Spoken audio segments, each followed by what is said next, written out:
the way it goes.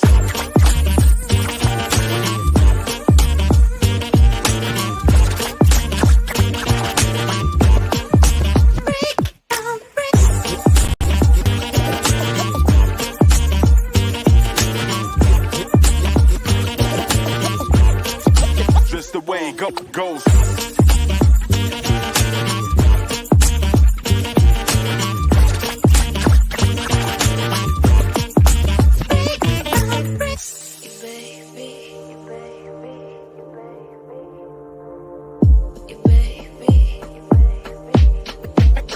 Degrees.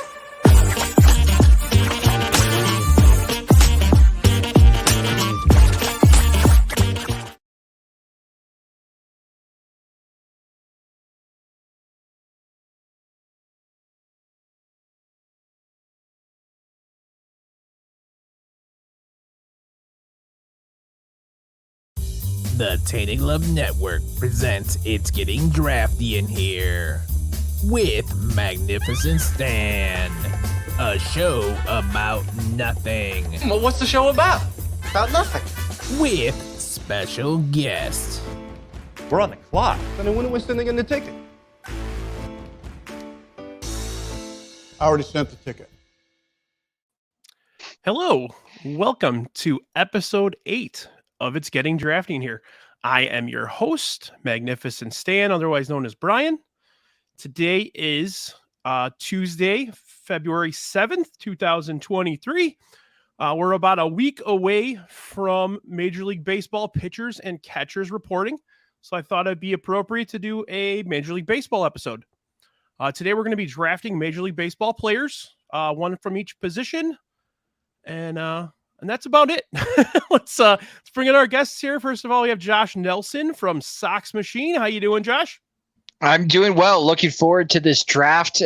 Helps me prepare for our fantasy baseball draft that we have at Sox Machine, in which we have 30 teams in the fantasy baseball league. So you pretty much have to take and discover who is starting for every Major League Baseball team, because they're probably going to be on your fantasy team. So this is good preparation. So thanks for having me on again, Brian. Perfect, man. This is great. I've wanted to have you on since we started this. I know we spoke about doing a Star Wars episode at one point, but that's around the bend, and we'll be doing that eventually. Also joining us today is a co-host of CHGO White Sox. We have Herb Lawrence. How you doing, pal? Doing good, Brian. Good to see you too, Josh. It was always a pleasure to be on this show. I appreciate you asking, man. I watched a couple of episodes, and I'm very entertained by each one of them, so I'm glad I'm part of this tradition. You see that? I'm entertaining everybody. All right. So before we start, I asked Herb a question beforehand, and I'll ask Josh this question as well. What would you say the gambling odds would be that one of us is going to pick a player from the Chicago White Sox tonight? I put the odds at like plus 150. I think there are a couple of players looking at the positions that you could make a convincing argument that they're in the top 3 for. Okay. It really depends on how, like, to use a baseball pun, how far in left field some of you guys are picking. But when I'm building my ideal team 1 and then my backups at team 2 and team 3, I got a couple of White Sox players here, but I put the odds at plus 150. Okay. Sound good, Herb? Yeah, I'm probably a little higher than that, probably plus 40,000. Because I know I'm not going to pick any White Sox, but I get what Josh was saying right there. I told Herb one of the only guys I think maybe we could have drafted. He has cancer, so I don't know if we're going to draft him. Yeah, true. Tonight, so. Yeah. But, I mean, yes, there's going to be a strong argument for one of the guys I'm thinking in particular, but I'm not going to pick him. Yep. I might as well say it. So it's like Dylan Cease. I'm not going to pick him. I'm not either, so I hear you. But all right, let's get started. Josh, you have the first selection.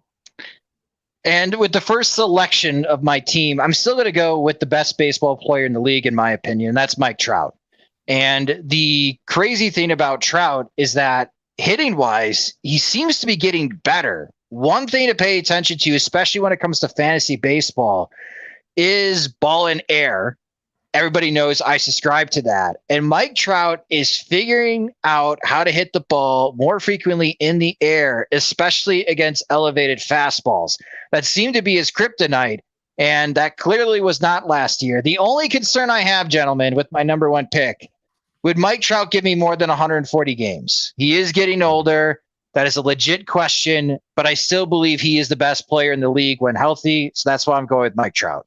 Absolutely. He's the best player of our generation. I mean, there's nobody that's put up the numbers that he's put up. He's just gonna keep going. But yeah, the health is a big thing. He that body of his, it's a big body, I remember, I can't remember what first baseman said, but it sounds like a train's coming when he's running down first baseline.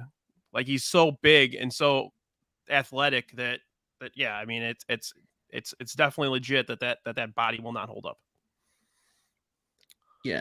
And Mike Trout is my favorite baseball player probably of all time. And sadly, I have never seen him play live. I had tickets to see him, I think it was 2 years ago. And for some reason or another, I didn't go to the game. And it's one of my greatest regrets because he is a phenomenal player. Last year, I think, how many games did he play? And he still hit 40 home runs. It was something absurd where, like, are we seeing this? Are we really seeing Mickey Mantle Jr. without the problems off the field?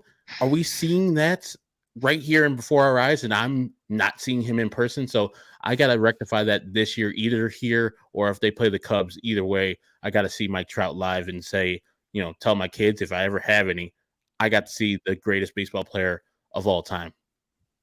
Absolutely. Couldn't agree more with you on that one.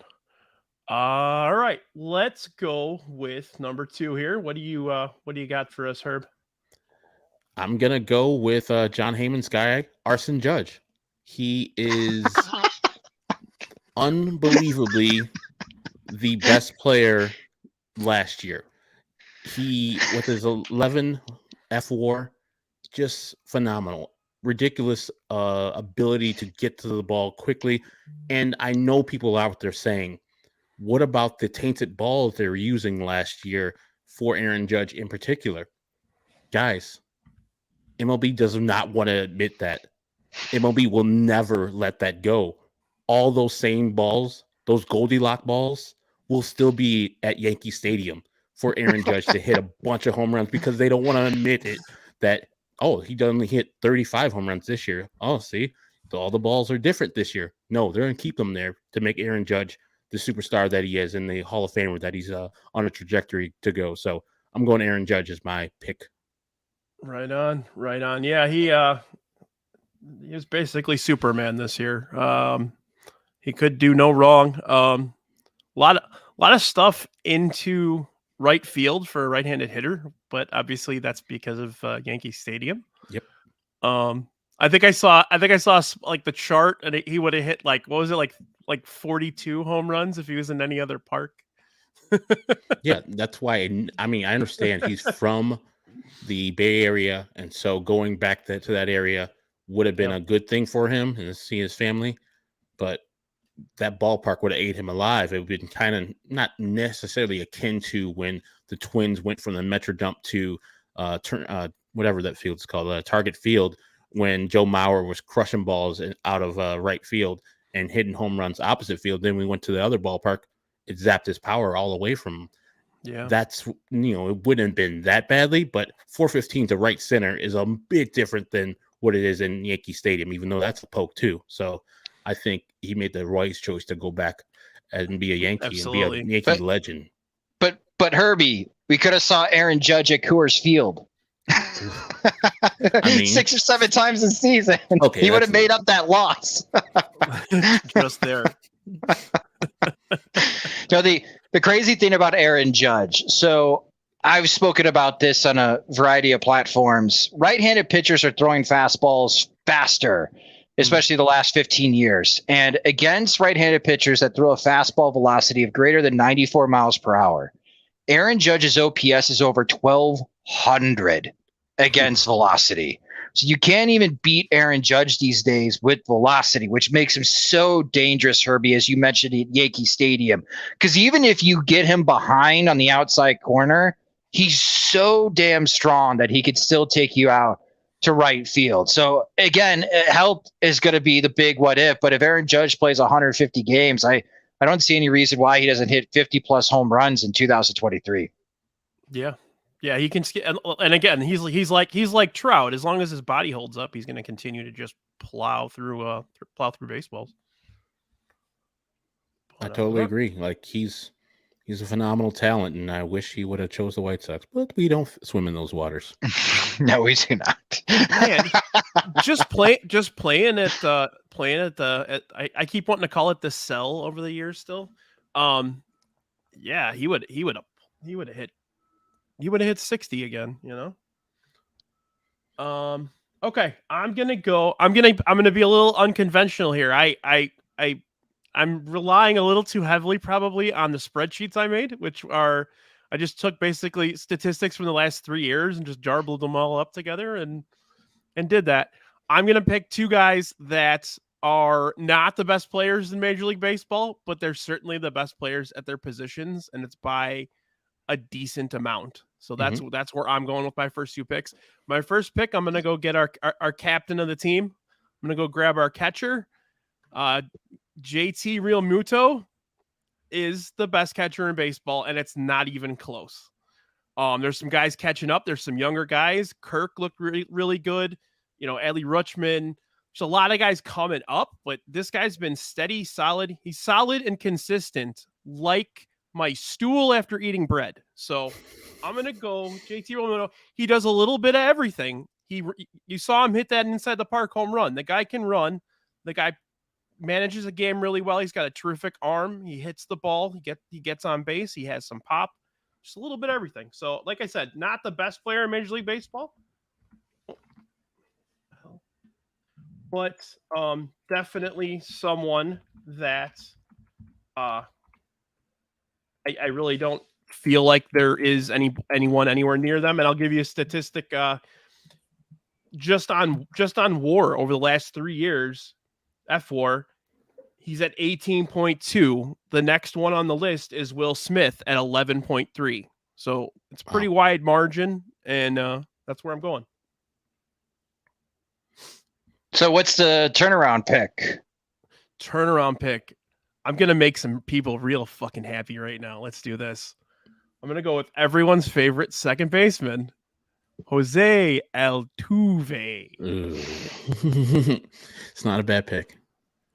If you look at the stats, there's only one second baseman in the last 3 years that it comes anywhere near him, and he didn't have a great year in 2022, and that's Marcus Semien.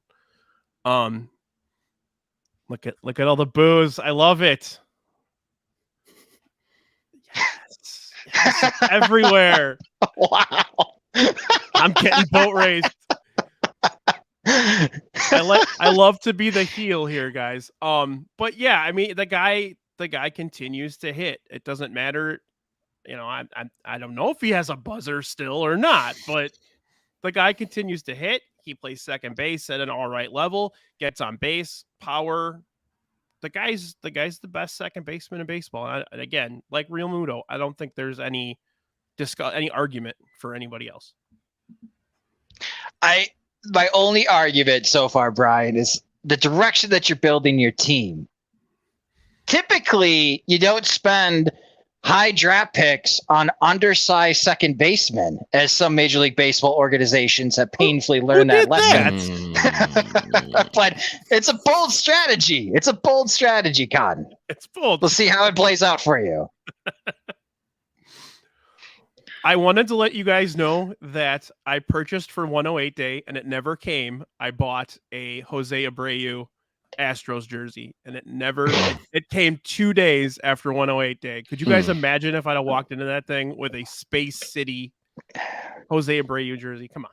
Would have been like, hey, that's Kenwo. I got kind of pissed off when I saw that he had one too. I was like, damn it, am I really turning into him? I mean, I don't like Jose Altuve, but your points are well taken. I just don't like the person. He's a dick.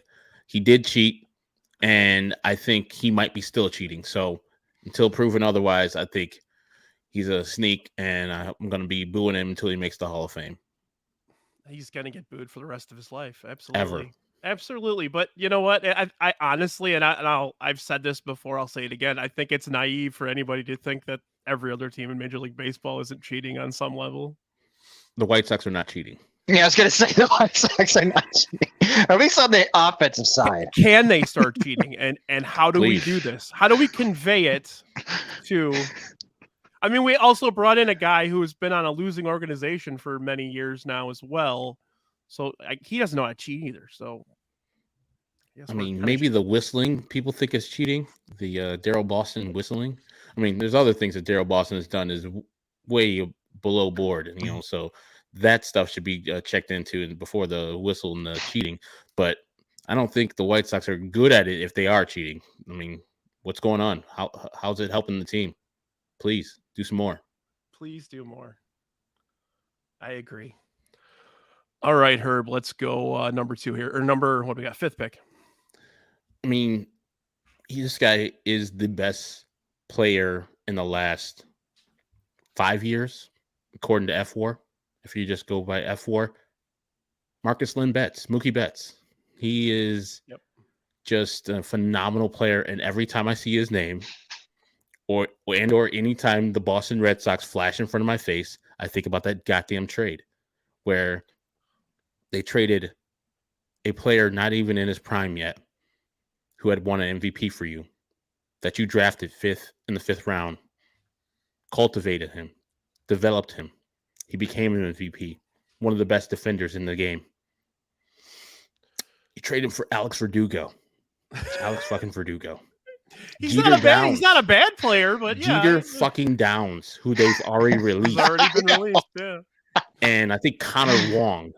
So I get mad every time. And then he said in June of that year when the Dodgers acquired him and immediately paid him the money he was asking for, as anybody would do, he said, yeah, if the Boston Red Sox offered me the money, I would have signed with the Boston Red Sox. Why wouldn't you? He wasn't looking for anything but his fair share, and he's still getting under fucking paid. And then they give an absolute this thing.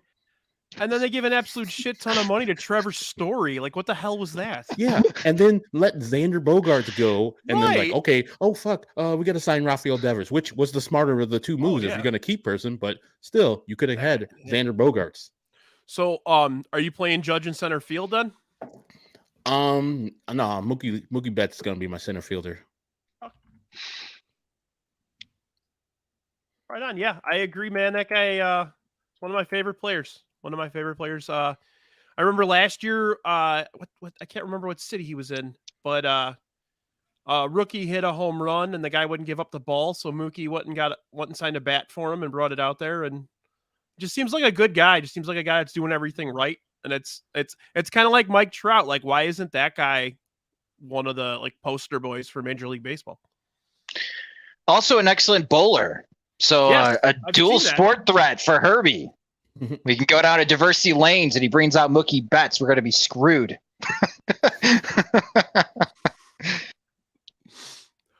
Okay, let's go. What do you got? I got 2 up here, Josh. All right, so I'm just going to wrap up my outfield here because it's just too enticing. I'm going to go with Julio Rodriguez. I'm going to put him in left field. This kid is a super duper star, and I just think the potential for him, I think he could be another 7-WAR type of outfielder. And you talk about stars, and in Seattle, they've been blessed with having Ken Griffey Jr., and they've been blessed to have Alex Rodriguez, but that was decades ago. And for the longest of time, the fan favorite has been Mitch Haniger, but now he's in San Francisco. And I thought Kyle Lewis could be something special after he won the Rookie of the Year, but unfortunately with his injury, he gets passed by Julio Rodriguez. And I think Julio Rodriguez has the opportunity to be the next face of baseball, right there with Fernando Tatis Jr. if Tatis Jr. could ever figure out his life. My turnaround pick is, I think, someone on a fantasy level and just in general baseball talks, we really have to identify someone that's going to get a big boost with the shift bean ban, and that is Juan Soto. And Juan Soto is playing for big money. And now going from Washington to San Diego and having the entire offseason to prepare with Manny Machado and along with Tatis Jr. And I think Tatis Jr. may end up going to left field. I don't know. Out of San Diego, they're undecided who's going to play left or right field. It doesn't even matter. Yeah, it doesn't even matter. They have so much talent on that roster. They can just plug and play everybody everywhere. Right. So I think Juan Soto, he may not hit 40 home runs, but this with the the shift being banned, we could see another 7+ WAR season from Juan Soto in 2023 to get him ready for his own mega payday. And I think he's just turning 26 this upcoming season, which is ridiculous because he's been in the league, it seems like, forever.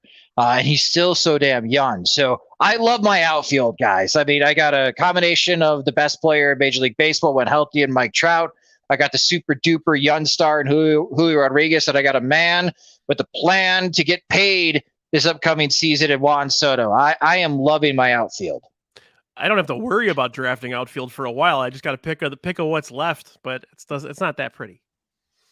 No, it isn't. I mean, Josh got two of the guys I was targeting right here with this pick on the comeback. And so Julio Rodriguez, I know that's my guy, Southside Zoe's guy too.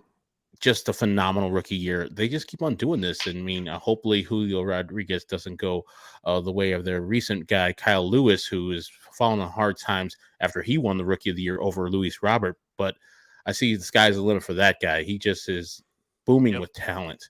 And then Juan Soto, like you said, Josh, 26, just going to get better. And this year, with a full year, knowing where he's going to be in San Diego, with that talent around him, it's just going to be a year for the ages, I believe. He's going to crush out there in San Diego with all the protection around him and the eyes just getting much better. I think it's just, man, you just got my guy.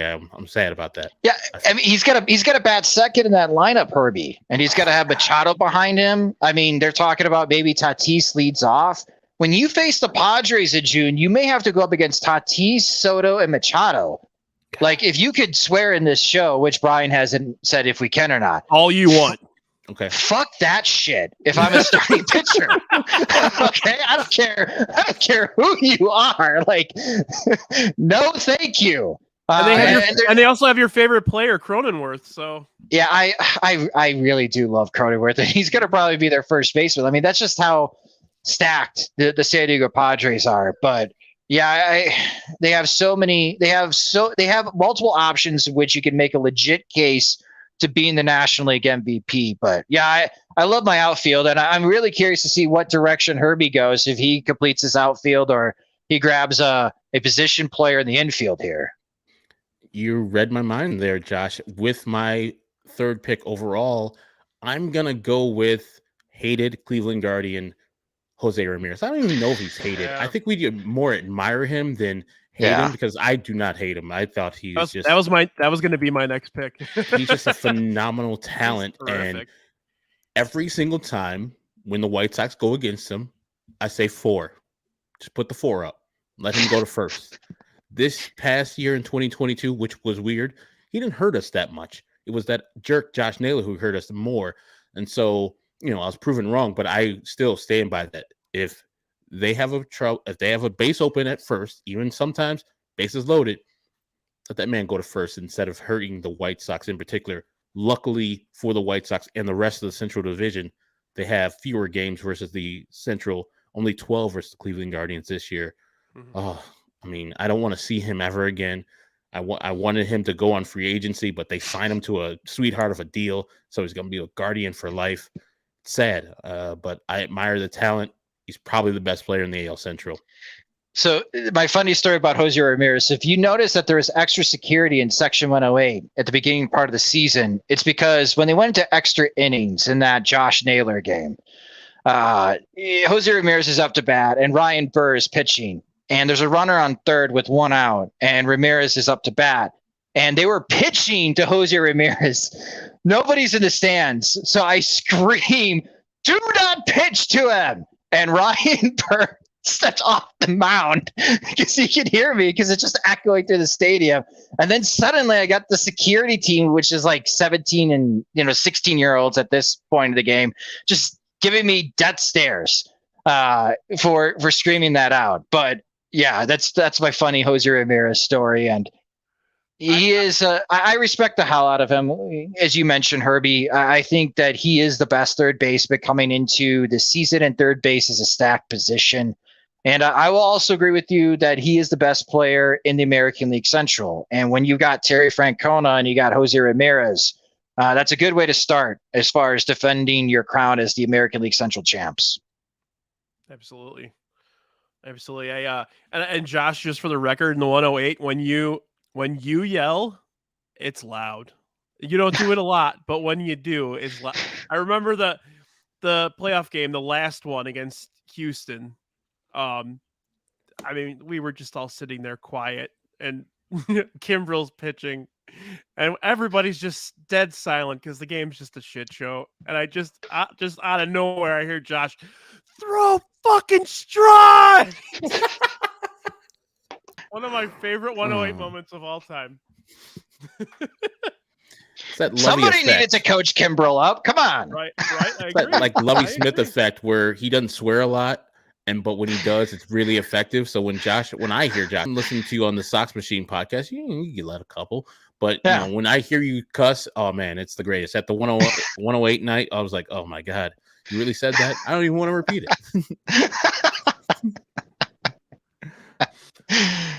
All right. Well, I'm going to go first one. I'm going to get my pitcher out of the way. It's not a bad hitter either. I can't believe he dropped this far. I'm going to go Shohei Ohtani, the best player in the world, I think. The guy is a top 5 pitcher and a top, probably 7-8 hitter in baseball? 5-2. Yeah, something like that. I mean, is he going to be able to hold that up long term? I don't know, but I mean, yeah. So there's been a lot of the comments about how is Ohtani still on the board. The reason I passed up on Ohtani, Brian, I am worried about how the Angels are going to use him entering the last year of his deal. Totally agree. The break factor is super high. Like I am concerned that he's going to play his heart out for Team Japan in the World Baseball Classic. Yep. They have that's the only way he knows how to play is he plays balls to the wall all the time. And yeah. So that's why Ohtani is definitely in my top 10. And here we are with the 9th pick overall, and Ohtani gets taken. So he would have been taken if it came back to me. But I am concerned about the break factor coming into this season, which is why I passed on Ohtani. And I passed on him because of the dual thing. I don't know if it was, if we can have him both for our starting pitcher and designated hitter. If I would have taken him first overall. But we don't have rules around here. I wanted to be fair, and I think my team's pretty good. But yeah, Shohei Ohtani it's a ridiculous thing. And somebody was saying about the White Sox, they have an untouchable in Dylan Cease, and I mostly agree with that. If the Angels want to Dylan Cease and we get Shohei Ohtani, I'm sorry, Dylan Cease, you have to go to LA now. It's Shohei Ohtani time. With the contract stipulation of us signing a long-term deal, of course. Let's say Ohtani has another year or close to 2022 and 2023. Mm-hmm. What's the contract? Is he getting $500 million? Close, I think. Yeah. Like maybe 12 years, $480 million, like $40 million a season. Again, we'll see what the physicals have to say. Suddenly that's become a big thing in Major League Baseball. But yeah, I don't think it's unrealistic that Ohtani is the first $500 million player in Major League Baseball. So many teams are lined up, and the Dodgers, they didn't spend a lot of money this offseason. I think they'll find a way. If the Angels can't keep them, I think it's the Dodgers. Isn't that why the Dodgers spent no money? Because they have a lot of high level prospects and higher levels, and then they're saving up for Ohtani, right? I mean, that's the narrative, but the reality was the Trevor Bauer situation really tied their hands. And the fact that it dragged for so long ultimately hurt the Dodgers and what they wanted to do as far as free agency. But I guess they could look at the whole situation of saying, well, I guess we have all this cash now after the whole Trevor Bauer situation has been squared away and all the best free agents are gone. So I guess we'll just trot out our super talented top 100 prospects for this year. And if it doesn't work out, then I guess we'll have to go sign Ohtani. Yeah, that's about what it sounds like. And to Beefloaf's point about the injuries, the difference is that if Trout's back barks on him, yeah, he could miss a month. Where I think the break factor is Tommy John for Ohtani. Mm-hmm. And if he gets Tommy John, then he may be able to hit. He wouldn't be able to throw. And that's why that's where the break factor for me is at a high. I'm more worried about the arm than I am about like any other part of his body. And Tommy John, we all know how serious that injury is. Yep. Yeah, there's no playing with that. And so what's your turnaround here? My turnaround, I'm actually going to get my first outfielder out of the way because I'm worried Herb's going to take it, or one of you guys going to take his DH. He's the best left-handed hitter in the world, I think. That's healthy, at least. I'm going to Lurie Garcia. I'm going Yordan Alvarez. Damn it. I was hoping he'd come back because I agree with you. He is the best left-handed hitter in the league. He just keeps getting better and better, man. He was a Dodgers prospect, right? He was, and I think they traded for a reliever. Wasn't he traded for Josh Fields? Yes, that's it. White Sox great or the other one? No, the pitcher, the reliever. Oh my gosh, what a rookie year he had. Yeah, honestly though, your lineup, if you got Ohtani DHing, Ohtani, Alvarez, Altuve, Real Muto, that's a really strong top four. Even though like your strategy is interesting, Brian, I mean that is a really good top four to any lineup. I'm getting high praise from these guys that I have a high respect for in terms of their baseball knowledge, so that's nice. You're doing well. You're killing the game. I mean, stole Yordan Alvarez from me, as Josh stole Juan Soto from me. It's been a good draft so far. So can I say I love Juan Soto? He's one of my favorite players in the world, and I'm still kind of pissed off he took him. It's an undeniable great talent. I'm He is. excited to see him too. But you know who I'm more excited to see? Uh-oh, here we go. His teammate, Manuel Arturo Machado. Last year, Aaron Judge, of course, he led the league in F4, 11-4. Hang on, are you playing him at shortstop? Goddamn right. That's what he is. He's a shortstop by trade. I like it. Goddamn right. They have, on the San Diego Padres, they have 4 shortstops. You know who number 4 is? Fernando Tatis Jr., who's going to be playing in the outfield. True. Yeah. The best shortstop on the field may be Hassan Kim, who's playing second. And then they just got Xander Bogaerts and, of course, Manuel Arturo Machado, who can glove it. He had a 7.4 F4 last year, which is second behind Aaron Judge. He had a phenomenal year. And guess what this year is, kids? It's an opt-out year. He can get out of that contract with the $30 million a year with the San Diego Padres that the White Sox didn't want to pay him, and do it again and embarrass the White Sox once again when they get into the fray and they're like, oh, here's $150 million, Manny, for 5 years. We got And he's Machado. like, What do we need Machado for? and he's like, no, I'm going to go back to San Diego for whatever the hell they're going to pay me. So he's going to have on his best behavior. He's going to be killing it. He's only, I think, 31 years old. So right, a double dip at the big time money is not out of character, and it's not a very egregious thing, because I think he'll age well. And if he can't play third, he can always go to first base or somewhere in the outfield or designated hitter. So the hit tool will always carry with him. And this year he's going to be doing it a lot more because he's trying to get paid again. Yeah, that opt-out's coming at a big time for Machado, Herbie, because I think with Anthony Rendon signing for the 7 years, $235 million with the Angels, I think Machado right now would be able to beat that.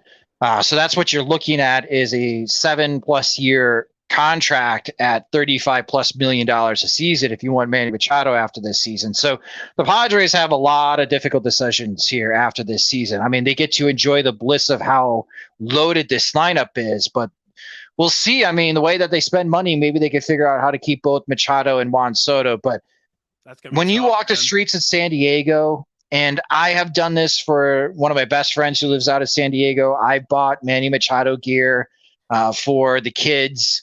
There's Machado gear everywhere in San Diego. He is one of the most beloved athletes in San Diego. Everybody loves Manny Machado. And in the end, that just seems to be like a perfect marriage between Machado and the San Diego Padres. So I really like that pick. And I'm really jealous that you moved him over to shortstop, you jerk. So let's stop doing that, Herbie. You know what I think about whenever I hear Manny Machado? Here, I'll show you guys some.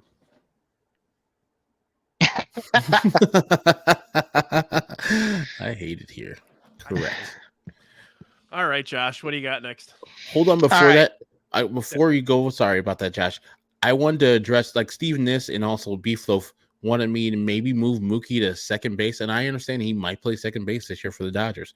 I don't want to, too much fracture the rules. The Manny Machado going to short is a little different. The fact that he's never played second base at the major league level, Yeah, I don't want to do that too much. The fact that Goodwin or Billy Hamilton has played second base more in the major leagues than Mookie, Mookie Betts. All right. So let me get my shortstop here, and a theme, banning the shift. This player is going to get a huge boost, and that is Corey Seager with the Texas Rangers. Seager hits so well in Texas, and I think with his slow start last year, this is someone that could really get off to a hot start, especially with the shift ban. I'm curious to see on how outfield alignments are going to be against Corey Seager, but I think he turns out to be the player that the Texas Rangers were really hopeful for when they signed him to that mega deal last year. So I'm going to go with Corey Seager as short. And at first base, I know I'm taking a first baseman here, but one of my favorite players, Vlad Guerrero Jr. And the man has gotten into the best shape of his life, and I think he's got another chance to hit 40-plus bombs for the Toronto Blue Jays. And Herbie, I know this is blasphemy, but watching Vlad Guerrero Jr., I see a young Frank Thomas. And I see someone that hits 310 and has a 380 plus on base percentage and is hitting 40 plus home runs. And he's one of the rare first basemen that can hit enough to merit MVP consideration. So I really love Vlad Guerrero Jr.'s play, and I just love watching him hit. And I'm loving my lineup right now. So I'll pass it back over to you, Herb. It's filthy. It's a filthy lineup.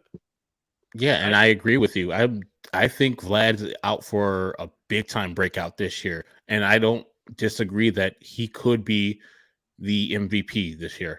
Like, he could have a monster year.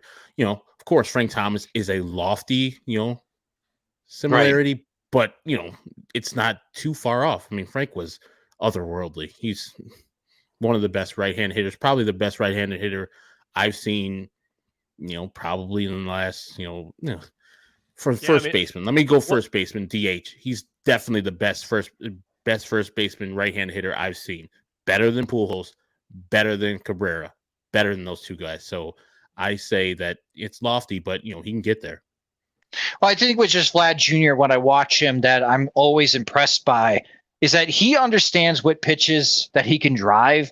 And even though a pitcher could throw a really good pitch, let's say 1-1 on the outside corner, he's down 1-2, he's still dangerous. When I'm watching every single White Sox game, some of these guys are just hyper aggressive, and I don't know if they understand what pitches that they could drive and drive for power. That's not the case with Vlad Jr., and that's why he reminds me of Frank Thomas, because Frank Thomas understood fully what pitches that he could destroy.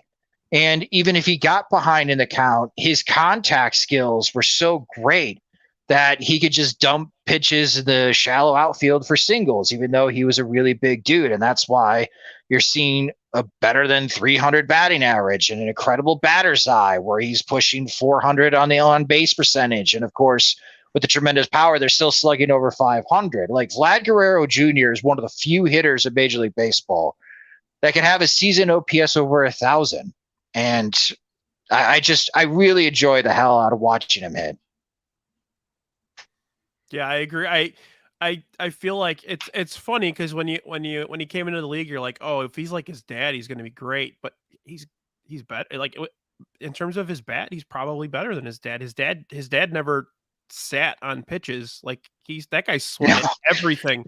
That guy swung at everything. Like it bounced in front of the plate. He is hitting it into left field. Like that's.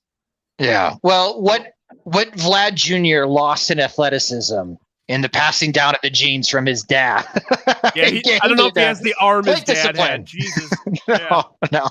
No. So is it you got another one or is it my turn? You're no, I took my two. I got Seager was the first one, and then it went to Vlad Jr. I love the Seager pick, by the way. That's a guy I was worried when he first got to Texas. Like, is this guy just not going to be able to hit him and Semien? But both of them really picked it up towards the end of the year, and that team's on the up, I think, a bit. A spoiler alert. I have them in my preseason predictions as the 6th seed. I think they're going to find a way to get one of the wild cards this year. If they figure out their pitching, that lineup is crazy. Yeah. All right, Herbie. I'm gonna go with my pitcher. I know that Brian picked a pitcher, but more of a hitter, and I know he's just as good. He's a great pitcher too. Yeah, he is. I'm gonna go a different one. The best pitcher, I believe, in Major League Baseball currently. That's National League Cy Young Award winning Sandy Alcantara of the Miami Marlins. I'm gonna pick him because I know I'm gonna get innings from him. With his sub 2.5 ERA, it's good. And he's not striking out a bunch of people, even though he did strike out 200 men last year. One of the only pitchers in my top 10 this year that has more innings pitched than strikeouts. He's going to pitch you with his 4 pitches. He's going to put in 25% of all of those pitches in your head, and you're not going to be knowing what you're going to be hitting off of him. He's going to be, you can't sit on a fastball. You can't sit on the cutter. You can't sit on the slider because he throws it equally amount of time. So I think Sandy Alcantara, when we look back this year, is probably going to be a 2-time Cy Young Award winner, even if Justin Verlander comes over to that National League with the 9 Mets. I think Sandy will outduel him. Not bad. Bold. I like it. Mm-hmm. That is definitely bold. I like National League is just stacked, right, on pitchers. I mean, Max Fried, Verlander, Max Scherzer, Corbin Burns, Brandon Woodruff. Yeah, it's so stacked. Yep. Yeah, I got no argument there. He's been terrific. He's thrown in my 3-year cheat sheet here. He's thrown more innings than any other pitcher in baseball. So yep. It's a workhorse. Innings eater. It does a great job. All right, I'm gonna go. I'm gonna look at my third baseman first. Guy that I did not think when he left Colorado would be what he is in St. Louis. He continues to hit. I didn't think it was going to happen, and he's one of the best gloves I've ever seen on that corner. So I'm gonna go with Nolan Arenado. Screw you guys. First of all, I have 3 third basemen here: Ramirez, Arenado, and Machado. And Herbie taking 2 third basemen. Hey, he could have put Jose Ramirez at second base too. He's played there. I just didn't want him to play. Neither of those guys play designated hitter. I got another spot for some guy. All right, I'm still pissed. So all right, what's the other guy you're going to screw me over later in this draft with? Well, I'm going to get rid of my shortstop here. This is a guy I was going to draft in round 3, but or round 4, but I was hoping he would fall down. Believe it or not, the highest WAR of any shortstop he played second base a little bit too, but the highest WAR over the last 3 years. I'm going to go Trey Turner. Yeah. I envy the Phillies, especially Phillies fans, because that was one hell of a run last year. Maybe a bit fluky in how they got to the World Series and won the National League pennant. But the way that Dave Dombrowski has convinced Phillies ownership to continue to add, even though they got the bad news, right, with Bryce Harper. Mhm. Oh my gosh, we lost, Bryce Harper. He can only hit. He can't play in the field. What should we do? Let's go sign Trey Turner. Okay, well, whatever. Cool. After you signed Schwarber and Castellanos last year, just continue to add. And with the bases getting bigger, Herbie, I'm wondering if Trey Turner even runs more. Like, he's not someone that's going to hit 40 bombs, they're but all he going to can run more. Don't they also have the pickoff rule now? Yep. Right. So, 20 home runs, 40, 50 stolen bases for Trey Turner? Yeah. I think that is a 40 possibility. coming back. Guys like Tatis they're gonna have 40 years coming up. Just keep coming Tatis away from the motorcycles. Oh my God. And the needles. Just a freaking idiot. Jay Williams. He's a kid, Yeah. man. He came into the league too young. He didn't know it. Nobody taught him how to be an adult. I think Maybe that should have been the team that signed him, teaching him how to mature, right? Yeah. Yeah. I remember the day after that broke, there was a player on the Padres that got in front of the camera. First, Manny Machado said, he's got to grow up, blah, blah, blah, blah, blah. We're really disappointed in him. The other player that said that Fernando fucking Tatis needs to grow up and be more mature. Mike Clevenger said that. Right message, wrong messenger. Just what the hell is going on? Like that guy, when he said it, I was like, dude that snuck out. Oh, I have a rule. You're not allowed to say Mike Clevenger. You just have to refer to him as Voldemort. Okay. Okay, I don't know what that is. I'm just kidding. You yes. can say Yes, and like I was so surprised. So yes, Tatis is a knucklehead, and I think he did steroids. I have no proof to get as good as he is, because when he was traded by the White Sox, he hadn't played stateside yet. And you think Rick Hahn would have traded this guy if he thought he had a iota of the talent that he's shown? No. And so I don't blame him too much for trading Fernando Tatis, because I think he might have had some extra help to get him where he is. You see how little Elijah is. Yeah. His dad was a big dude, though. He was. I mean, he might have been awesome, too.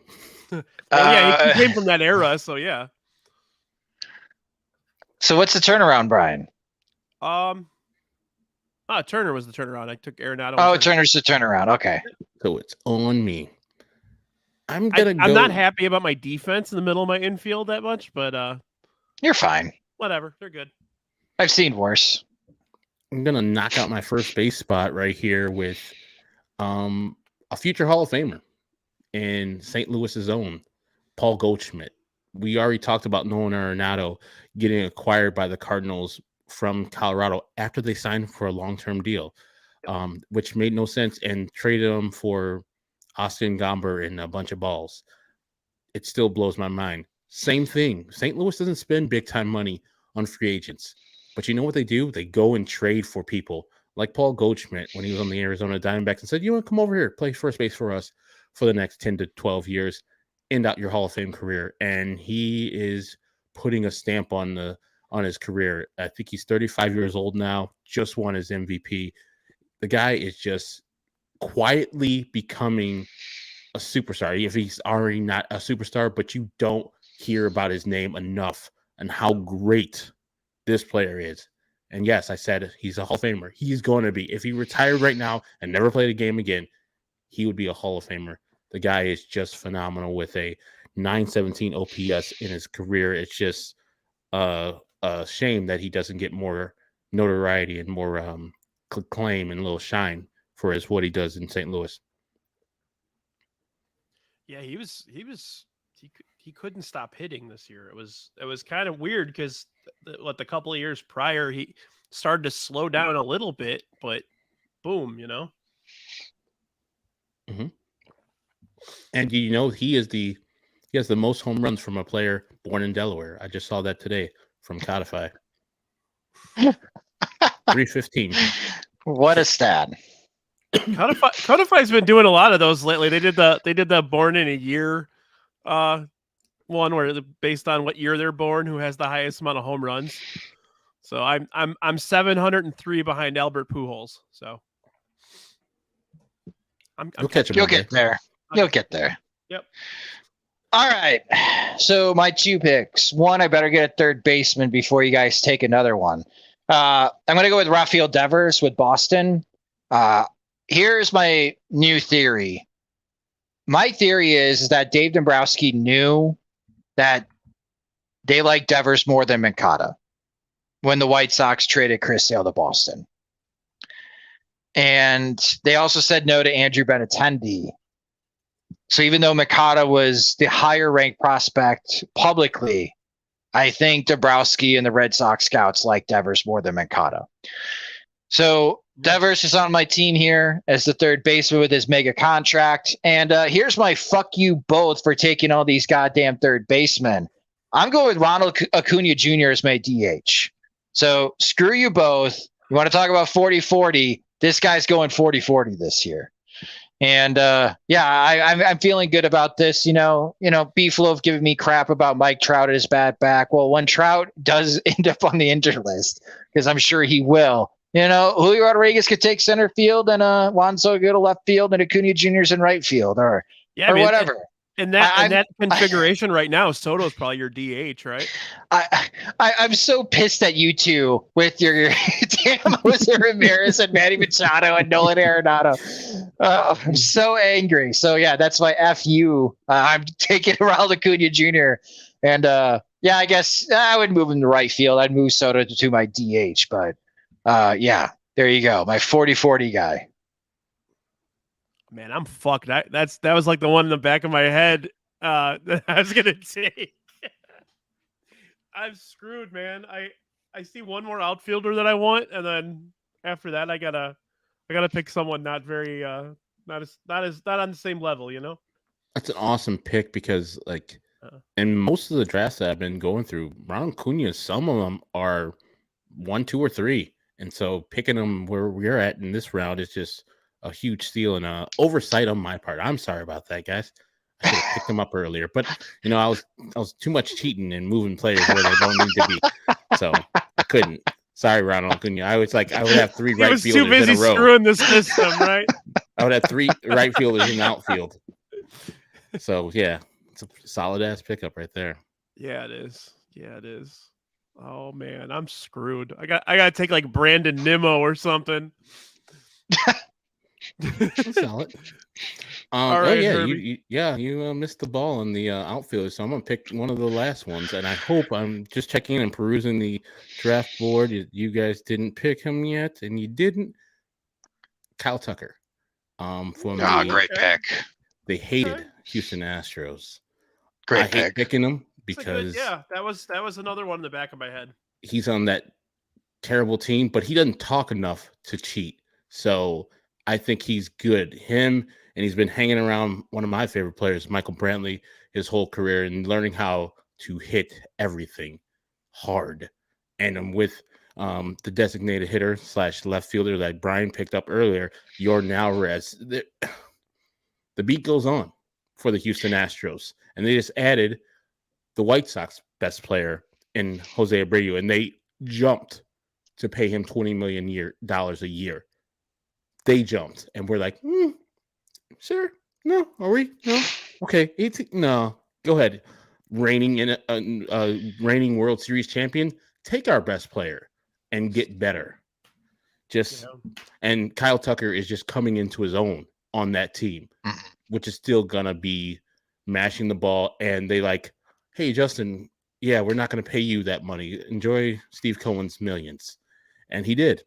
And they're just going to bring up another guy that's going to be just as good, if not better. So I hate the Astros. I love their baseball development, and I love their draft, and I love whatever they do.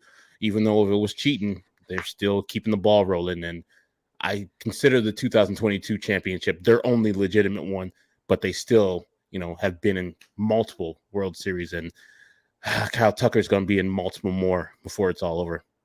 Yeah, you got to go Jeremy Pena, Jose Altuve, Alex Bregman, Yordan Alvarez, Kyle Tucker, and Jose Abreu.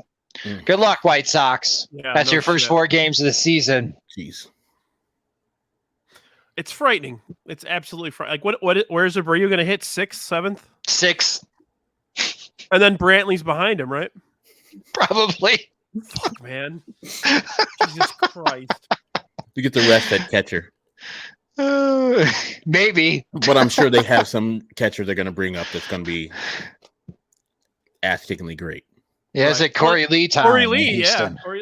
Corey Of Lee. course. Of course. Although what I read the other day is they're thinking he might not end up being a catcher. So he might end up being kind of like a utility kind of catch-all play everywhere. Because he's too athletic. I saw a lot of Corey Lee because he was on Cal, so he was Andrew Vaughn's teammate. So I watched a lot of Corey Lee when he was a junior at Cal during that season.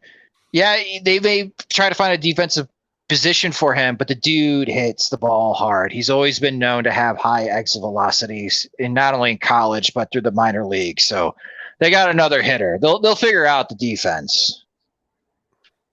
Right on. Well, I'm gonna go ahead and get rid of my first baseman. I'm gonna go Freddie Freeman. The guy just continues to hit. Yeah, I mean, and I need a lefty in my lineup here. You already got one. Well, I got Yordan. You got two. Yeah. God damn it. You got the greatest team ever. Look at your team. You got 3 if he puts Ohtani at DH. Well, I was gonna get rid of my DH right now too. So I already got one first baseman. I might as well get another one. The White Sox strategy can't fail. Can I put Jake Berger at DH? No, I'm kidding. I'm gonna go with Pete Alonso. Damn it! That guy mashes. And he's gonna continue to mash. He's gonna hit over 500 home runs if he stays healthy.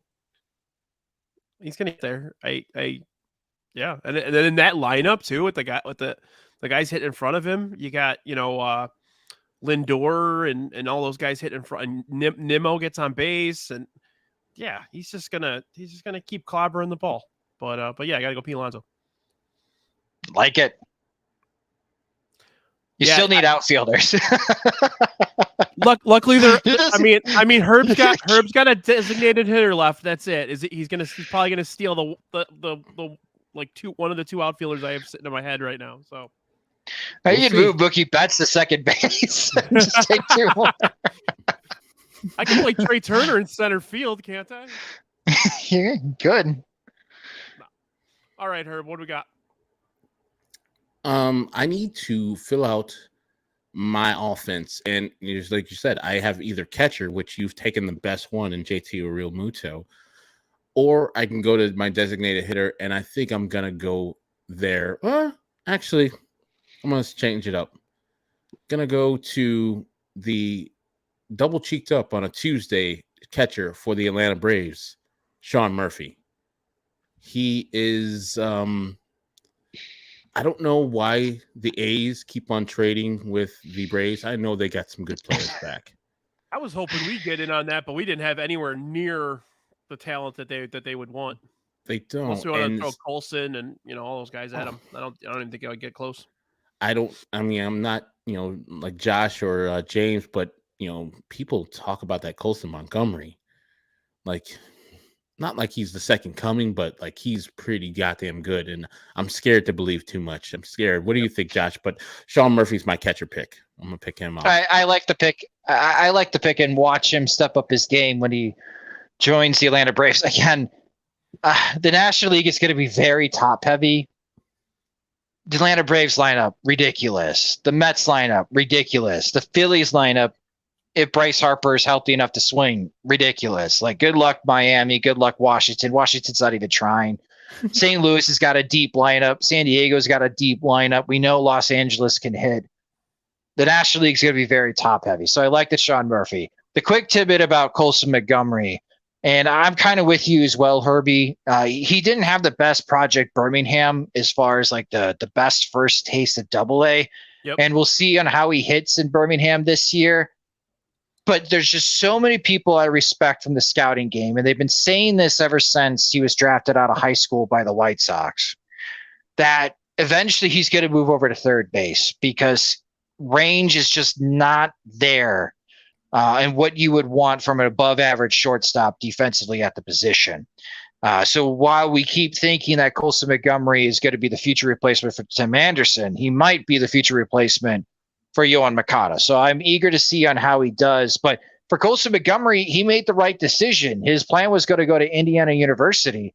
And if he did that, he would still be there. And I have my college baseball preview coming up, and he would have been maybe third-team All-American, would have been a preseason pick for a Big Ten Player of the Year. Now, for some lists, he's a top 25 prospect, and he might be reaching the major leagues in a couple of years. So kudos to Colson Montgomery. He made the right choice, skipping college and going straight to the pros out of high school. I think it's going to pay out for him.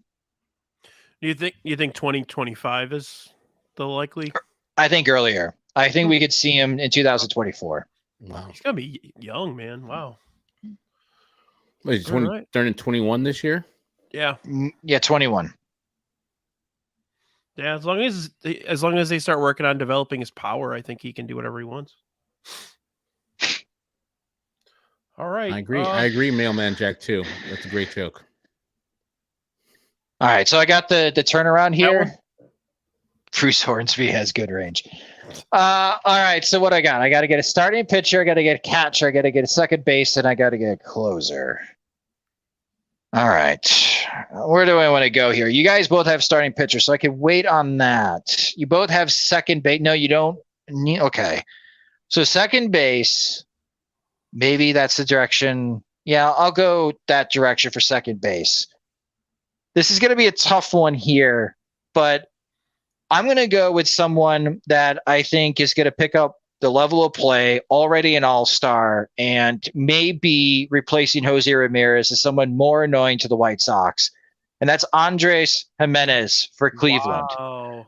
And I'm picking Jimenez over Marcus Semien. Watch Semien hit 35 home runs, and I'm a complete idiot for picking Jimenez over Semien. But Andres Jimenez, I think, has the opportunity to be another Gold Glove second baseman. Cleveland eventually wants to move him over to shortstop. But I think he's still one of the best second basemen in Major League Baseball. I think he could be a 4+ WAR player at that position for Cleveland. And he just really helps lengthen that lineup for the Cleveland Guardians. And he's tremendous at second base defensively. And with the shift ban, people are worried about how well will our second baseman do. Cleveland doesn't have to worry, especially when they got Andres Jimenez at second base. So Jimenez is probably going to be batting ninth in my lineup, but he definitely helps me out defensively. Catcher, here's another prediction I have for the 2023 season. JT Realmuto will not be the best catcher in Major League Baseball. It will be Will Smith of the Los Angeles Dodgers.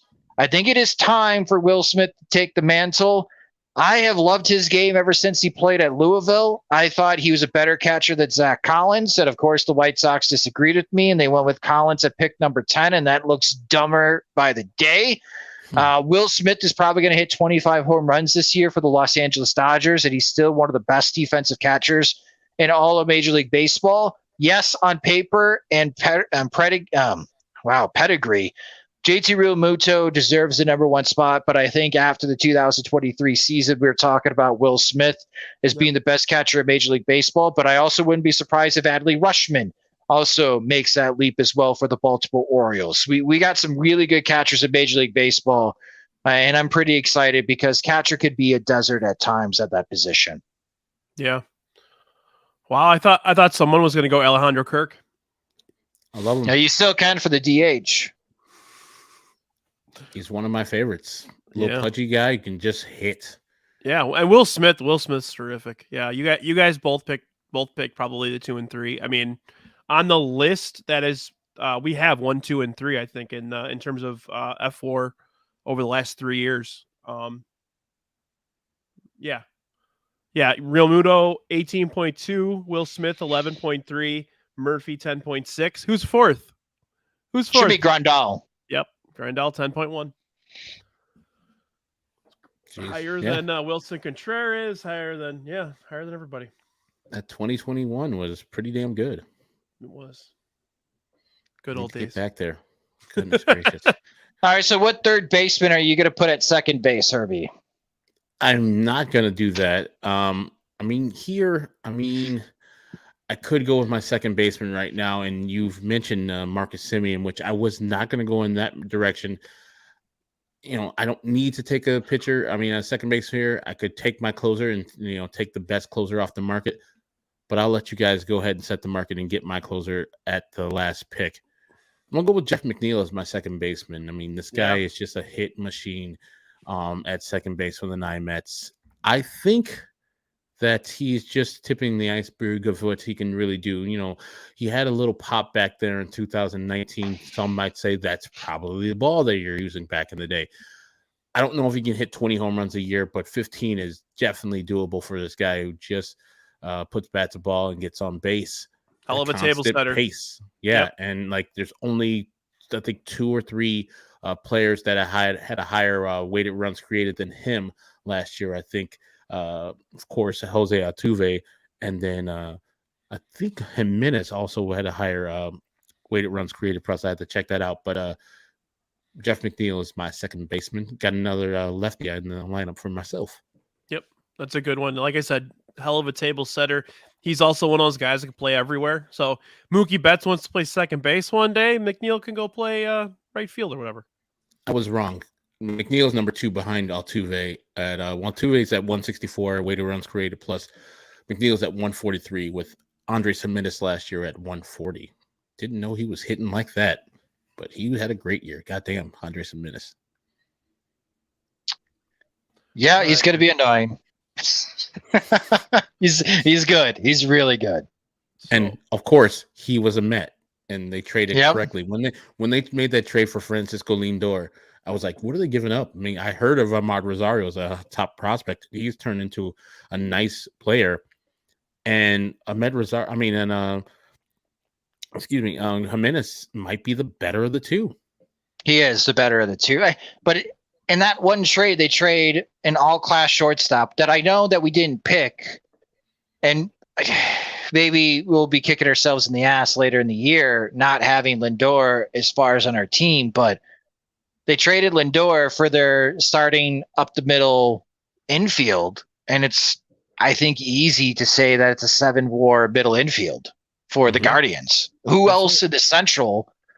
Maybe the Twins with Correa and Polanco that has a 7+ WAR middle of the infield.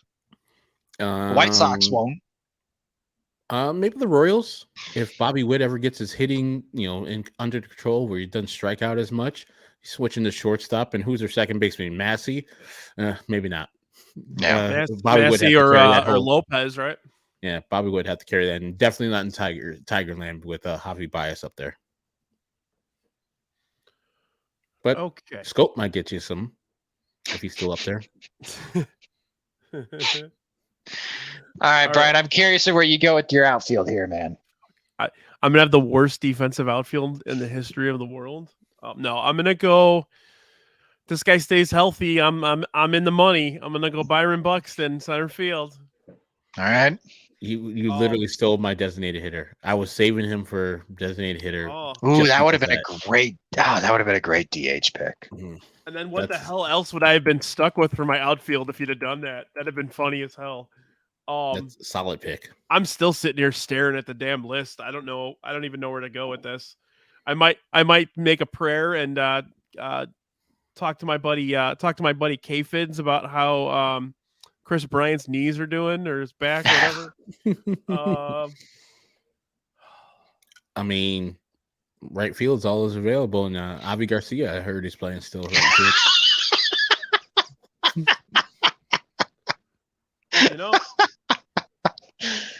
I'm gonna go.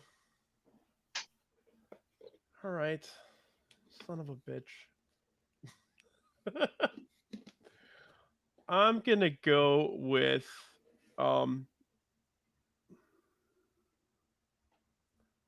I got time to figure it out. I'm gonna go with my closer. Wow. Well, there's only one hitter left to pick outside of this, and all right, okay. Well, you could be taking it to DH. I'm saving some time. I'm saving myself some time here. I'm gonna go with Edwin Diaz. Okay. Timmy Trumpet. Get the horn together. Yeah, I mean he had a couple of years there after the trade where he was a little rough, and he's figured it out, and there's nobody better than him in the league right now. When I looked at the 3-year averages, you know who was miles and miles ahead of everybody was Liam Hendricks, but yeah, but yeah, I'm gonna go Edwin Diaz here and continue to kind of just figure out what the fuck I'm gonna do in the outfield. All right, Herb. Who's your DH? I'm gonna go with it's not that out of bounds player. We can pick anybody who's just outfielder, right? For a designated hitter, just move him over there. Yeah, you can pick anyone. Yeah. All right. I'm gonna go with Alejandro Kirk. You know why? He was born exactly 20 years after I was born on November 6th, 1989 or no, 19. I can't even remember my own birthday. 98. So he is my son. When I was 20 years old. Apparently, I was having sex. My son. And I had it up, and around Valentine's Day, around this time, and he was birthed on November 6th, 1998, and he's out there hitting like I can never do. He's got my same body. I love him. Come home, and he reminds me of your mean Mercedes, who was also my son. And I'm sad that Tony did him so wrong. He drove the 2021 White Sox early. He did. He did. All right. So I got pitchers here. I'm looking at your guys' lineups here. Do I want to go right-handed? Do I want to go left-handed? Some of these guys, it doesn't matter. They're so damn good. So my starting pitcher, I'm going to go with Corbin Burns.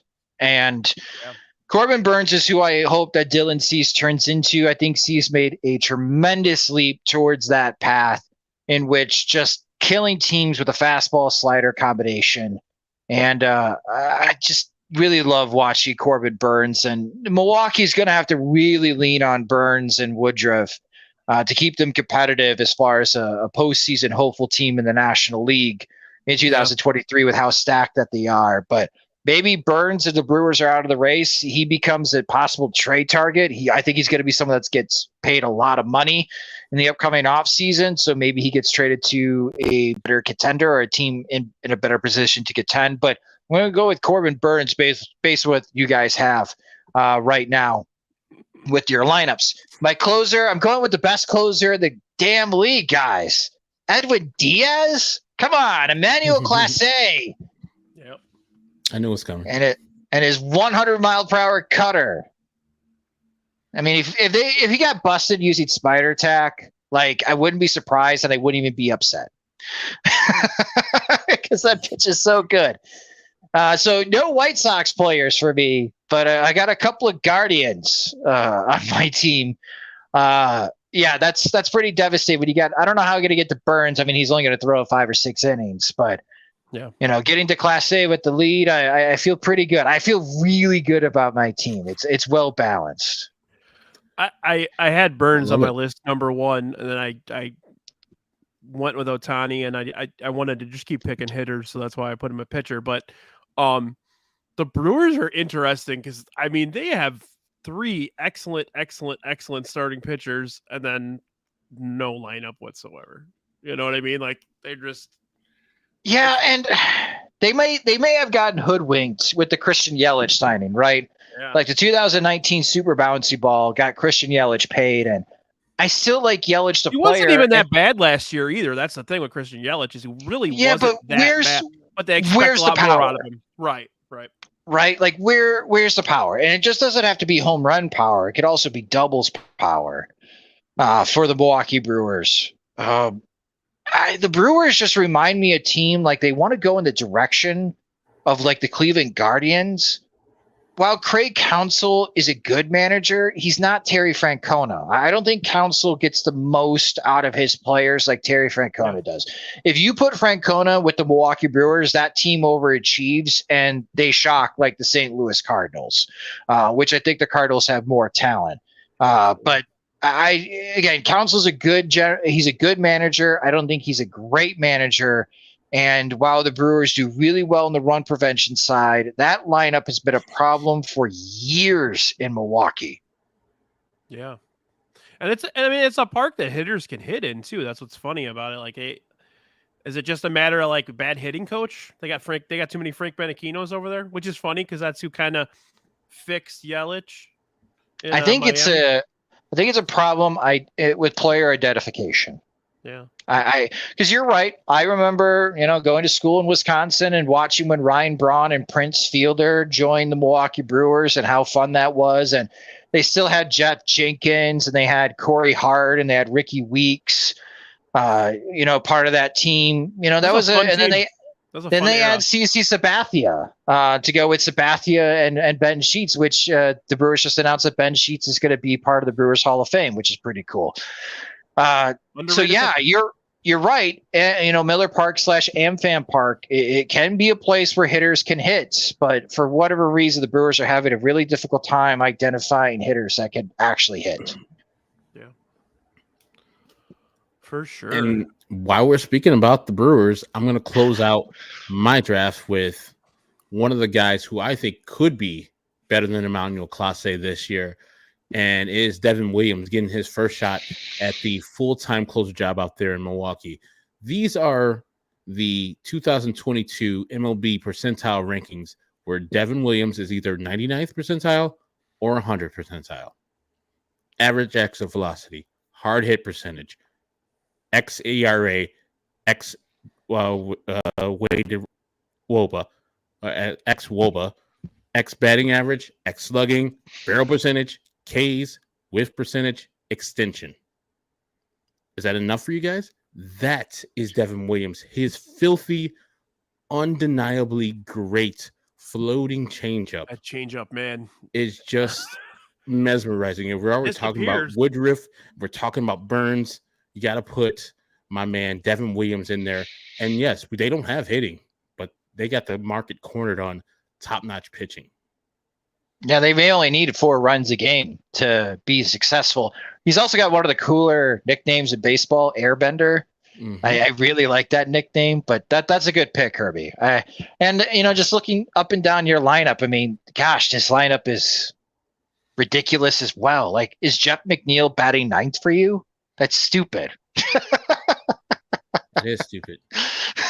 Tucker, maybe? I don't. Yeah, that's Murphy will probably hit 9th. Right? Are you gonna bat Aaron Judge leadoff? It's an embarrassment of riches. It's the San Diego Padres at the top of the order with 4 top-notch players that are going to all be all-stars. I really want to know what outfielder Brian has figured out that he's going to be taking here. I'm curious, but also concerned. If I didn't also release an audio version of this, I wouldn't even speak. I'd just type it out. But I'm gonna well, I'll just start to type it out. You didn't even spell his name right. Oh, shit. Come on. I did it. Oh, my God. Jesus Christ. My brain doesn't work. Yeah, this is kind of my joke pick. I never win the drafts, so this is my pick. Brian, you should just went with your namesake. Brian Reynolds is on the board. I love Brian Reynolds. You remember my write up for the off-season project? Yeah, I thought about it, but I'm gonna go Eloy just because. And you know what? Fuck the last name. We're just doing.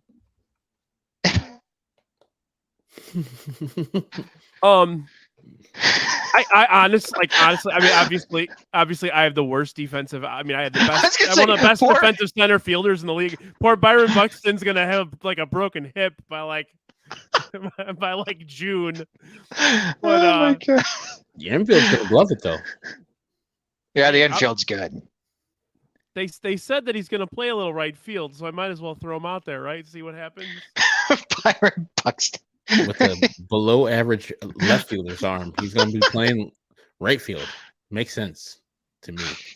Good job, White Sox. But I don't mind the pick because we all know if Eloy, and the big if Eloy plays, let's say 140 games, I think he's going to hit 40 home runs. I don't think anybody can deny that or doubt that.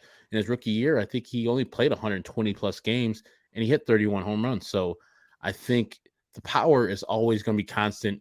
Now, can he turn into an actual hitter where the average is high, the on base is high, and he's damn healthy? And the way you do that, put him a designated hitter. I hope he 100%. sees one time in right field. I don't think they should bring a glove for him on road trips. This is just like my shirt. This is a joke. I had someone actually send me a message saying, "Why do you hate it there?" Why would I hate it there if I spend like $4,000 on fucking tickets? Come on. But yeah, I figured we we're 3 White Sox people. We gotta pick at least one as we're closing up shop here. So yeah, the whole Eloy hitting 40 bombs, Herbie. My concern is his ability to hit velocity, especially against righties. That the swing is slow. It is powerful, but it is slow. And we'll see if he makes any adjustments to improve his barrel speed. Because if he could hit velocity, then he's got an opportunity to break Albert Bell's franchise record of 49 home runs in a season. The power is legit. But I am noticing the pitchers that can throw heat are starting to challenge Eloy Jimenez last year with heat. And he doesn't hit that ball. He doesn't hit fastballs, especially from right-handed pitchers, as effectively as other pitches. Breaking stuff doesn't seem to be bothering him too much. So I'm pretty hopeful there that he could hit at least 30 home runs. But the difference between Eloy being a 30 home run type of hitter and someone that could challenge the league lead in home runs is his ability to hit velocity. As he had an OPS below 600 last year against fastballs that traveled at a greater velocity than 94 miles per hour. So that's the one thing, but that is something that you can improve upon. He just needs to be healthy during spring training, which will be like a first for him in the last few years, and just spend more time in the cage against a pitching machine and seeing more 95 than usual. It doesn't hurt that they have like 17 hitting coaches on staff now. So, right. Yeah. But okay. So let's see here. So Ohtani is your starting pitcher. That's dangerous. Realmuto, Freeman, Altuve. I can play Ohtani in right field on occasion too. How about that? You're gonna have Eloy pitch then? Yeah. No, we'll just have Diaz go 9. I really like your infield, Brian. Yeah, your outfield would be. I love my infield. Outfield is. I still think I have the best hitter in baseball in Yordan Alvarez, but. I mean, your outfield, if healthy, is probably hitting 100 home runs. At least. With Alvarez, Buxton, and Jimenez. And then you got Pete Alonso at DH. So real quick, let's go down the line and see. Let's just go over who missed the cut real quick. Anybody that sticks out for you? Lindor. Yep, I think Carlos Rodon. Carlos Rodon is a starting pitcher. Mm-hmm. I think he is due for a mega year with the New York Yankees. Adley Rutschman, I know he's young, but I think he's posed for a really big season. I'm just going down the list for me. No, I think we took a lot of the players that I had. The other White Sox player that you could maybe make a case for was Luis Robert. If you like Tyler O'Neill for the St. Louis Cardinals, he's another budding star that continues to improve every year. We got a lot of play.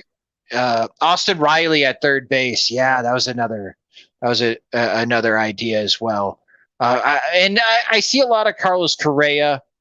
I really like Correa's defense. I think he's one of the best defensive shortstops in Major League Baseball.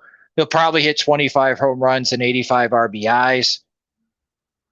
I still like Seager, Machado, and Trey Turner overall better. Shortstop is such a deep stack position in Major League Baseball. Herbie, it would not surprise me if we have 10 shortstops in baseball this year that are 4+ WAR, and one of them being Tim Anderson. I mean, from your mouth to God's ears, because that's what the White Sox need, Tim Anderson, to be of this ilk. He's not there yet. And I know he got pissed, kind of like, or not pissed, just like looking with the eyes and say, oh, people are getting paid. You know, people like Another person that maybe people are talking about, Dansby Swanson, but I think that's more defensively than offensively, even though he hit 25 bombs last year. Like, he's seen Dansby Swanson get all the money he got from the Cubs, and he's like, is Dansby Swanson better than me? I think so, defensively and offensively right now. But I would be, if I was Tim, I'd be like, man, Dansby was mostly glove only early in his career. Then he turned into offensive force his last 2 years with the power. Then he got broke off for some good ass money. So I can be Dansby Swanson. I get paid. I get off of this in 2 years. Or the White Sox come to me, right, sign me for a longer extension and give me Dansby Swanson money. I'll be smooth with that. And we know Jerry Reinsdorf doesn't like to rip up contracts and then start a new one. So that probably will not be happening. So I think Tim has some motivation this year to get up to that level, to get up at least to the Dansby Swanson level of the shortstops that just got paid this past offseason. And Atlanta dumped the rest of their farm system and getting Sean Murphy after getting Matt Olson the previous year. Mm-hmm. But Atlanta was the one team I'm surprised that didn't pick up the phone, and we didn't hear anything in the offseason, Herbie, calling the White Sox about Tim Anderson.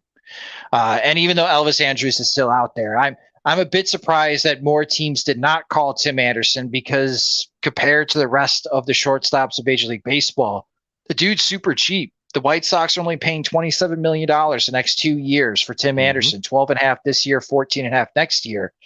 And I'm with you, Herbie. I think going to the hitting lab, going to the driveline hitting lab, getting his body mapped out, getting his swing mapped out, I think there's going to be an extra emphasis in Tim Anderson to go back to the way that he hit in 2019, in which he was pulling the ball more in the air compared to what he did in 21 and 22, where he was just focusing more on trying to get on base in front of everybody else. I think that change in mentality is going to go a long way for Tim Anderson. I think he's going to be a top 10 shortstop in 2023. He's going to be a 4-WAR player, and he's going to be 10th at shortstop because it's such a deep position group in baseball. I feel like another guy that's going to benefit from just having guys in the clubhouse and in the staff that's going to help with his swing too, because his power numbers just freaking disappeared last year. That was a mentality, I think, with Anderson. The whole team, that was the mentality, though, right? I mean, yeah. Just Singles. hit 300. Yeah. Couple I'm just looking at list of WRC plus from last year. Couple guys that were towards the top that kind of surprising we're at the top, but Yandy Diaz, Nathan Lowe,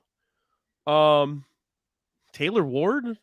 we had some interesting ones, but also outfielders that I was also looking at. Obviously, Brian Reynolds was one of them. I was looking at Nimmo. I don't think Nimmo's going to continue to play at the level he has. Nimmo's not better than anyone that except for Eloy Jimenez. Nimmo's not better than anyone that we. I was looking at Springer too, but Springer kind of took a little bit of a step back, but he still had a good year last year. So he's still a 4-WAR outfielder. So he could have been another option. But... Why didn't you take? I can't believe you took Eloy. You're a homer, Brian. I guess I can respect that. Brian's just trying to have the best luck ever in injury history with Byron Buxton and Eloy Jimenez. It's like, oh yeah, both these guys can play 150 games. They've done it before. See, this is where I'm at. We got to bring the Super Bowl's got to come back. If the Super Bowl comes back, I'm really scared of your team, Brian. I'm really scared of your team. If the Super Bowl comes back, Pete Alonso will hit 90 home runs. I was going to say, Diaz might hit a couple home runs if the Super Bowl comes back. Well, this was fun, man. We're gonna when I approached these two about this episode, I kind of had the idea of doing this again later in the season to see if our lists change, our opinions change, or new players arrive on the list. So we're gonna try to squeeze that in again, maybe at the All-Star break, maybe something like that. I am getting married around that time. So I'm kind of busy. Kind of busy. Maybe we'll do it all. We'll just do another early season one in Cincinnati. No, I'm kidding. But yeah, I really appreciate you guys being on the show. Josh, I don't know if you know this, but I've watched Sox Machine for a very, very long time, and this is, you're one of the reasons I wanted to start doing stuff like this. I wanted to start a baseball podcast, but of course there's 708 on White Sox Twitter. So I'm going to be 709. Stay in my drafty lane. But yeah, I'm having fun with this. So I'm gonna keep going, but I really appreciate you guys taking the time to be on here today.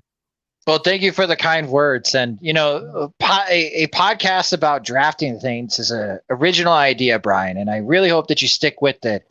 There's some other White Sox podcasts that they have drafts, and let me tell you, your show about drafts is far superior than those shows. My drafts are the draftiest of all the drafts. If you do any draft about condiments, I have a list of people you should not include as far as part of that draft, and it would be a big favor to me if you redo that monstrosity, or if you invite people to do a draft about The Office or the best characters. Make sure that you actually draft super fans of that show, rather than other White Sox podcasts. I won't name them because I don't want to embarrass them. That go through drafts that I have participated in and have dominated in every single draft that I've done for them. Oh boy, that's good. Love you, Beef Loaf. The best. So I tweeted this morning. If anybody had any ideas for drafts, please. My DMs are always open. And the most original, best one here. I'm gonna look it up here real quick. I came from our buddy Mailman Jack. He said, here, I'm going to read it word for word. It sounds so silly that it's going to be fun. Recurring character / mascot in a TV commercial draft. Examples: Flo, Progressive Insurance, the most that's a great one, etc. We're doing that. I'm not sure when, but we're definitely doing that. And Jack, Jack, what a great category.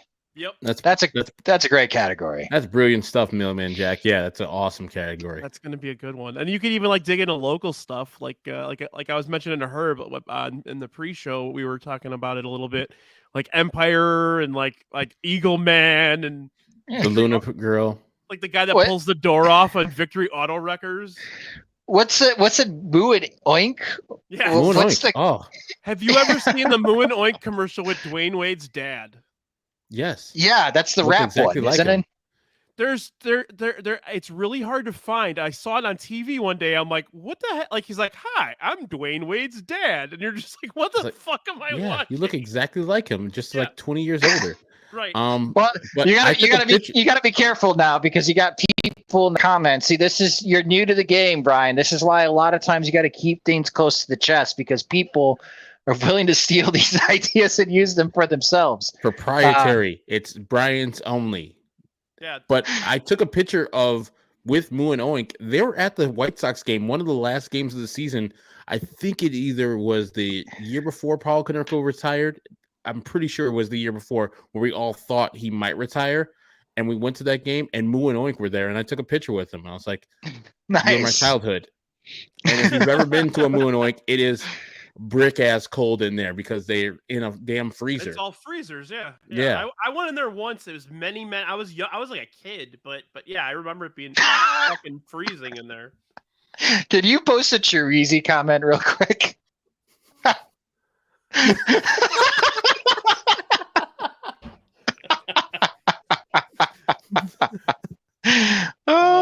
That's great. That's great. Oh, I invented drafts, Beeflo. Just remember that. No, this has been a blast, Brian. I really appreciate you having me on. I appreciate it. Again. This has been really fun. Do you got Josh? Do you have anything you want to plug before we go, or? Yeah, you can visit us at soxmachine.com. Thank you to everyone that subscribed to the Sox Machine YouTube channel at youtube.com/soxmachine. To be specific, two things. One, we're having the road trip in Cincinnati this year between May 5th through May 7th. So White Sox fans, if you are looking to follow the team and meet up with a bunch of other White Sox fans, we're doing that in Cincinnati for that weekend. Earlier in the year, the Reds are not going to be a very good team. So hopefully we watch the White Sox win some games. We are sitting in section 108, which is by the left deal foul pole at Great American Ballpark, as the tickets are they're very affordable in that section compared to where they were at Target Field. If you are planning on going after listening to this, be like, yeah, I'll go to Cincinnati. Please book your hotel room. Hotel rooms are getting scarce. Yeah, You have do the it now. Kentucky Derby. Right. You have the Kentucky Derby weekend, and you got a big marathon that's happening in Cincinnati that we had no idea about. So it's called the Flying Pig Marathon. The other thing that will be happening in March, along with the boys from the 108, is that we're going to be doing the playback watch parties again for the 2023 season, but we're going to be doing the World Baseball Classic. I cannot wait to see the costumes that both Chirizi and Beefloaf have, as the first one will be Team USA against Team Mexico on March 12th. So we'll be doing those watch parties for the World Baseball Classic. So those are two things to look forward to. I'm not going to step on your toes, but I'm probably going to do a couple of those as well on playback. So I've been having a blast on playback. Do the ones for Team Cuba. They're at a great time, either 10 o'clock at night or 5 in the morning. Perfect. You can have those. That'll work. That'll work. I've actually really been enjoying the playback stuff. We've been doing wrestling on it, and we've been having a blast. I did a college football game with Svo and Bruhan Luke. But yeah, that's a cool platform. It's getting better every day. So, but all right, Herb, you got anything you want to plug here before we go? Yeah, we're on 4 o'clock every Monday through Thursday on CHGO White Sox, myself, Sean Anderson, and Vinny Duber. And yeah, if you guys haven't, I'm sure everybody who's in this chat has all checked out the Sox Machine and the 108. But please, seriously, become a Patreon. I mean, they get a nice glass they send you to your house and such, and you become get discounts on their merch and such like that. And it's the most smart, cerebral White Sox podcast out there, in my opinion, even ours. I mean, those guys give you stuff that you're not going to get anywhere else. So become a subscriber, become a Patreon of Sox Machine, and also from the 108. I mean, I've had the best times in that ballpark, in that section, going to their events. I went to the event up in Milwaukee a couple of years ago with a tailgate there. Couldn't make them to Minnesota this year or San Diego, which is weird.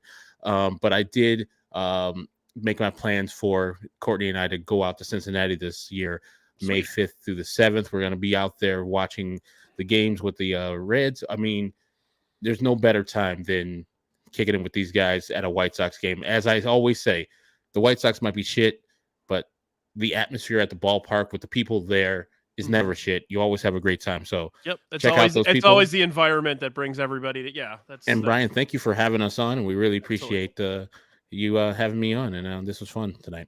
Awesome. Thank you, guys. You're running that weekend, Herbie? I am not running in the pig marathon. What is it called? Yeah, something like that. I'll be flying running pig marathon. Flying the pig Moon-oink. The marathon. I'll be running to the bathroom after I eat that terrible chili they have there. Oh, man. Well, all right. I'm going to pull you guys out here again. I appreciate it, and then we'll wrap this up. Thanks, guys. Later. All right, guys. Before I go here, I want to... Where the hell is it? Remind you guys that we have a store. If you want to go to... It's on Etsy. Etsy.com/ I believe it's the Tainted Glove. So make sure to check it out. We got hats, shirts, flags, sweatshirts, everything. Don't forget next Saturday, we're going to have at the Wiener Circle, 6:15. Yumper and Svo will be doing a collective show with the Chicago Sports Bums. So if you want to come hang out with that, we'll be at the Burwood Tap afterwards. So please feel free to check that out. Always make sure to join up, the like and subscribe the Tainted Glove here on YouTube. This show will be also dropping audio version on Spotify and Apple Pods within the next day or two. I do have real quick, I wanted to announce as well, I do have a couple of things coming up this week. Friday, we're going to be doing a baseball podcast. It's not a draft. It's going to be our first episode of what we call Pop-Up Sox. So we're going to do some random White Sox podcasts as things happen throughout the season. So I'm going to, that'll be the first episode. I'm going to have Baloney as well as Yumper on.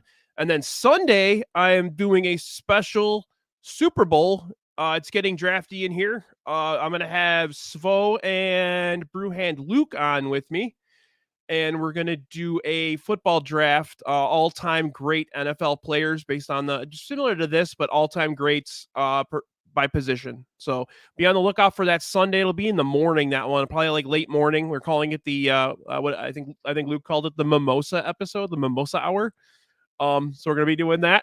And then, yeah, like I said, Friday night it'll be 8:00 for the baseball one. So yeah, again, I appreciate everybody listening today. Again, this is the presented to you by the Tainted Glove Network, and I hope you guys all have a great day. Thank you so much.